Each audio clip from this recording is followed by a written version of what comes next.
RSS कई जगह पर आंदोलन करने की और यूं कहें कि वो प्रदर्शन करने की अनुमति मांग रहा है, जिसमें सुप्रीम कोर्ट ने कहा कि भाई ये तो प्रशासन का काम है, वो अपना काम करें। 90 दिन से प्रधानमंत्री मणिपुर पर कुछ नहीं बोले।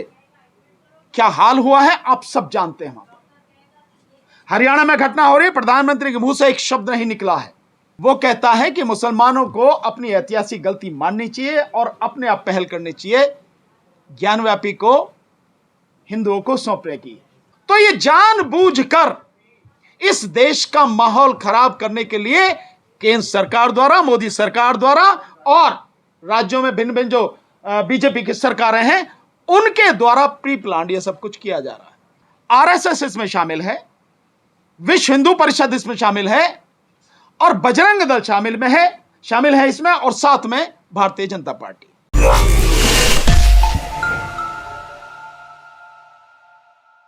आज यहां इस प्रेस कॉन्फ्रेंस में आए हुए प्रेस के सभी मेरे साथियों को हमारा जय भीम, आदाब, सत श्री अकाल, नमस्कार। साथियों, आज जो प्रेस कॉन्फ्रेंस बुलाई है एक बहुत ही महत्वपूर्ण विषय है और वर्तमान में जो सरकार है इसने वो स्थिति पैदा की है जिससे देश में लगातार हिंसा की घटनाएं, नफरत की घटनाएं हो रही हैं। उसी सिलसिले में यह प्रेस कॉन्फ्रेंस बुलाई गई है। हरियाणा में नूह आपके सामने है, बल्कि अगर आप देखें तो लगातार 3 घटनाएं हुई। मणिपुर सबके सामने ही है, वो लगातार हो रहा है। संसद में प्रधानमंत्री से चर्चा की बात की जा रही है, प्रधानमंत्री संसद में आ नहीं रहे, भाग रहे हैं संसद से। ठीक उसी समय जो घटना हो रही है, ज्ञानव्यापी की घटना हो रही है और ज्ञानव्यापी की घटना पर भी एक बहुत ही गंभीर एक सवाल उस व्यक्ति के खिलाफ खड़ा होता है जो संवैधानिक पद पे है, यानी कि वहां का मुख्यमंत्री, उत्तर प्रदेश का मुख्यमंत्री, जो संविधान की जिसने शपथ ली है, वो कहता है कि मुसलमानों को अपनी ऐतिहासिक गलती माननी चाहिए और अपने आप पहल करनी चाहिए, ज्ञानव्यापी को हिंदुओं को सौंपने की। और अगर उसे ज्ञानव्यापी को मस्जिद कहा जाएगा तो विवाद होगा। मतलब एक धमकाने की भाषा, और संवैधानिक पद पर बैठा हुआ व्यक्ति, और उस समय जिस समय मामला कोर्ट में चल रहा है। और उसके साथ ही अब एक और जो घटना हुई है जो सबको वाकई में बहुत दुख देने वाली घटना है, वो है हरियाणा के नूह में। और नूह के बाद में जो सारी घटना आगे हुई है, जैसे तनाव आपका फरीदाबाद में भी है, गुड़गांव में भी है, आगे पलवल तक पहुंच गया, उधर पानीपत सोनीपत तक पहुंच गया। और देखिए मजेदार बात कि हरियाणा के कई हिस्सों से, हो सकता है और राज्यों से भी लोग आए हों, जिस यात्रा की वो शुरुआत वहां से कर रहे हैं, जिस यात्रा को निकालने की बात कर रहे हैं जल चढ़ाने के लिए, उसमें अलग अलग जगह से लोग आए हुए। तो ये जो गंभीर परिस्थिति है, इस परिस्थिति ने वाकई देश को जो है बहुत संकट में डाल दिया है। और आप तीनों राज्य देखेंगे, मणिपुर हो तो, उत्तर प्रदेश हो तो, हरियाणा हो तो, तीनों राज्यों में राज्य सरकारें भाजपा की और केंद्र में है ही सरकार। तो जहां भी ये सब कुछ हो रहा है, हिंसा जो फैलाई जा रही है, मारकाट जो करी जा रही है, नफरत जो फैलाई जा रही है, देश का माहौल खराब करने की जो कोशिश की जा रही है, यही डबल इंजन की सरकार लगातार ये काम कर रही है। और ये बाकायदा सोची समझी साजिश है। और चारों इसमें शामिल हैं, और भी होंगे, लेकिन चारों कौन कौन? आरएसएस इसमें शामिल है, विश्व हिंदू परिषद इसमें शामिल है और बजरंग दल शामिल है इसमें, और साथ में भारतीय जनता पार्टी। और प्रधानमंत्री खुद इन सब में शामिल है, अपने आप को अलग नहीं कर सकते। 90 दिन से प्रधानमंत्री मणिपुर पर कुछ नहीं बोले। क्या हाल हुआ है आप सब जानते हैं। वहां पर हरियाणा में घटना हो रही है, प्रधानमंत्री के मुंह से एक शब्द नहीं निकला है। क्या उसे रोका नहीं जा सकता था?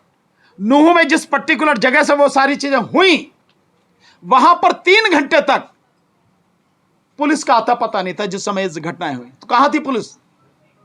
कौन था पुलिस को रोकने वाला? क्या पुलिस अपने आप वहां से गायब हो गई? या ऊपर से कोई आदेश था कि भी कुछ होने दो, कुछ करना नहीं?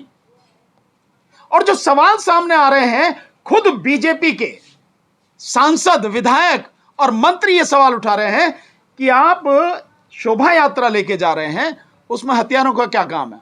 और हथियार भी अत्याधुनिक हथियार हैं, रिवॉल्वर हैं, पिस्टल हैं, राइफल्स हैं, साथ में तलवार तो आम ही हो गई उनके लिए। यह कैसी शोभा यात्रा है?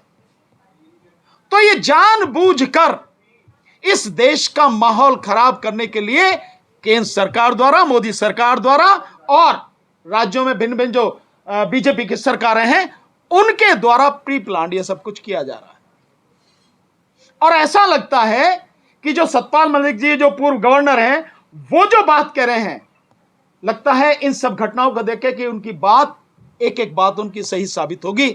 जैसे जैसे चुनाव, केंद्र का लोकसभा का चुनाव पास में आता जा रहा है, और उससे पहले आप जानते हैं 4 राज्यों के चुनाव होने हैं, राजस्थान, मध्य प्रदेश, छत्तीसगढ़ और तेलंगाना।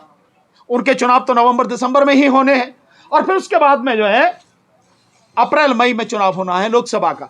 तो ये जो सारी चीजें हो रही हैं, उस देखते देखते हर जगह ये माहौल हो रहा है। नोएडा में भी एक बड़ी, मतलब उसकी वो हुई है, उसके खिलाफ रैली वगैरह हुई है उसके संबंध में। और एक और मजेदार जो बात है कि इसके सिलसिले में आरएसएस कई जगह पर आंदोलन करने की, और यूं कहें कि वो प्रदर्शन करने की अनुमति मांग रहा है, जिसमें सुप्रीम कोर्ट ने कहा कि भाई ये तो प्रशासन का काम है, वो अपना काम करें। प्रशासन यहां किस बात के लिए आया है? पुलिस अपना काम करे। 23 जगह के लिए तो केवल दिल्ली में ही आरएसएस कह रहा है प्रदर्शन करने की। क्या है इसका मतलब? इसका मतलब साफ है कि जब जो जनता के जुड़े हुए जितने भी मुद्दे हैं उन पर आप पूरी तरह से फेल हो चुके हो। 3 महीने से मणिपुर में हिंसा चल रही है, संसद में आप जवाब नहीं दे रहे, अविश्वास प्रस्ताव केंद्र सरकार के खिलाफ लाया गया, मोदी सरकार के खिलाफ, और सुप्रीम कोर्ट के सामने जो फैक्ट आए हैं, जो सुमोटो एक्शन सुप्रीम कोर्ट ने लिया है, उसमें जिस तरह से केंद्र सरकार, मोदी सरकार एक भी सवाल का जवाब देने में समर्थ नहीं है और पूरी तरह से नंगी हो गई दुनिया के सामने, उन सारी स्थितियों से घिरते हुए तब यह साजिश के तहत यह सब कुछ किया गया है।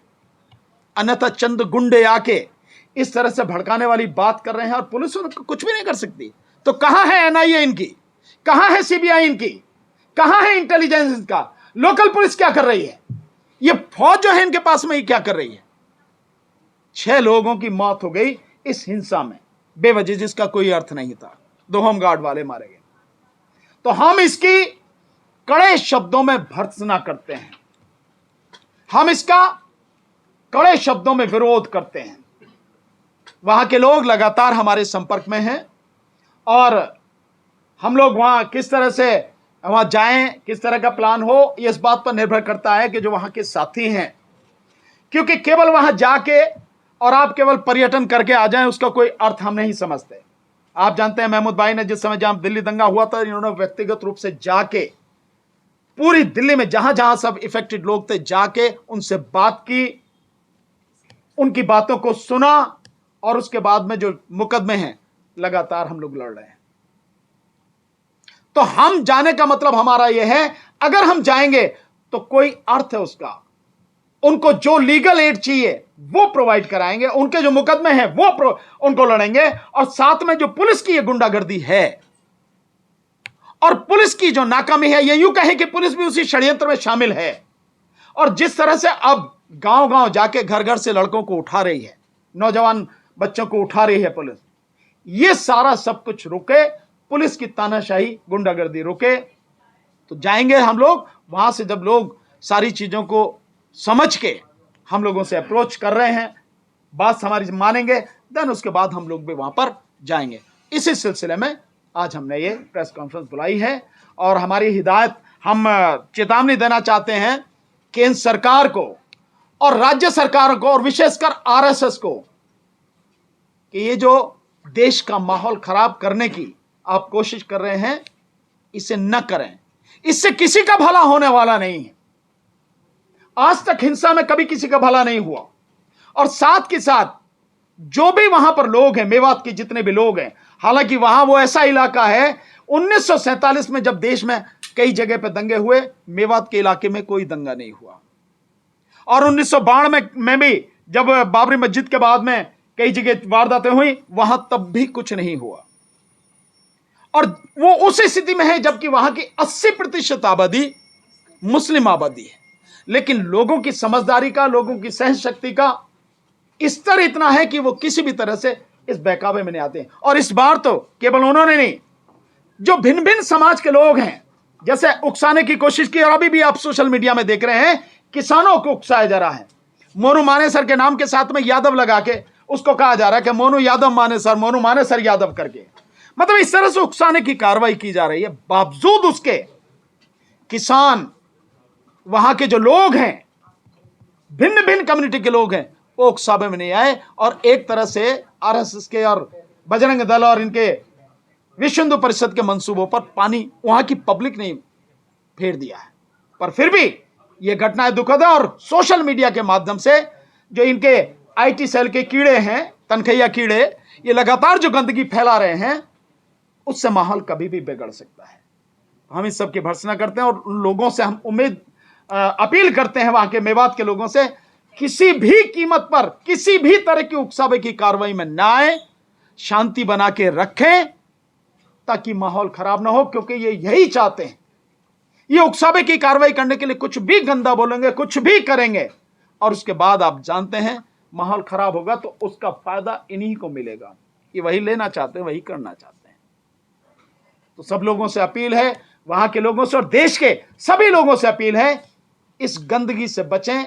और जिस तरह से अब आप पब्लिक इनका जवाब देने लगी है, उसी तरह से लगातार इनके हर मंसूबों को फेल करें ताकि देश का माहौल बिगड़े नहीं, शांति व्यवस्था बनी रहे। और आगे हमारे भाई, बड़े भाई महमूद पराचा जी इस विषय में आपको संबोधित करेंगे, बताएंगे, और उसके बाद आपके जो सवाल हो प्लीज आप पूछिए।